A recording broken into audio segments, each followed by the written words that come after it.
네, 그제 저녁에 발생한 이 강진 때문에 적지 않은 피해가 발생한 이 경주 지역 빠르게 정상을 되찾아가고 있습니다. 피해 확인은 대부분 이루어졌고 복구 작업이 한창 진행되고 있다고 하는데요. 현장 연결해서 상황 알아보겠습니다. 이윤재 기자. 네, 경주 첨성대에 나와 있습니다. 네, 첨성대가 보이는데요. 이 문화재 피해가 많았다고 하는데 복구 작업 지금 어떻게 준비되고 있습니까? 네, 제 뒤로 보이는 이 첨성대, 보기에는 멀쩡해 보이는데 이번 지진의 충격으로 북쪽으로 2cm 정도 기울어진 상황입니다. 다행히 당장 손을 봐야 할 만큼 피해가 심각한 상황은 아닌데 지금은 관광객의 발길도 조금씩 이어지고 있습니다. 이곳 경주는 조금씩 일상을 되찾아가는 모습인데요.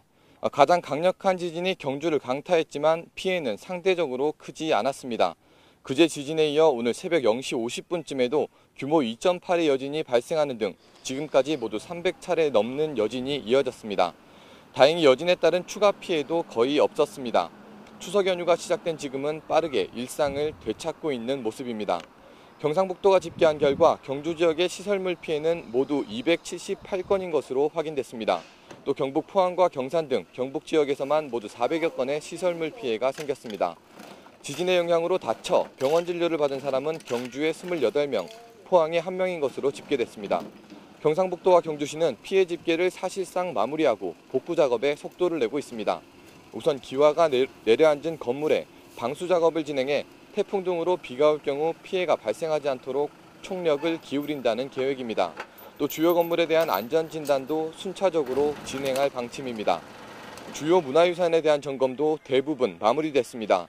국립문화재연구소는 어제 첨성대와 불국사, 다보탑 등 23곳의 문화재가 지진의 영향을 받았다고 설명했는데요. 어젯밤 늦게까지 석빙고와 분황사지 등에 대한 조사를 진행한 것으로 확인됐습니다. 문화재연구소는 지진 충격을 받은 문화유산에 대해서는 우선 추석이 지난 이후에 정밀 진단을 해 보수 여부를 결정한다는 방침입니다. 또 규모가 작은 문화재의 경우 지자체와 조계종 등의 협조를 통해 계속해서 점검을 해나갈 계획입니다. 지금까지 경북 경주에서 YTN 이윤재입니다.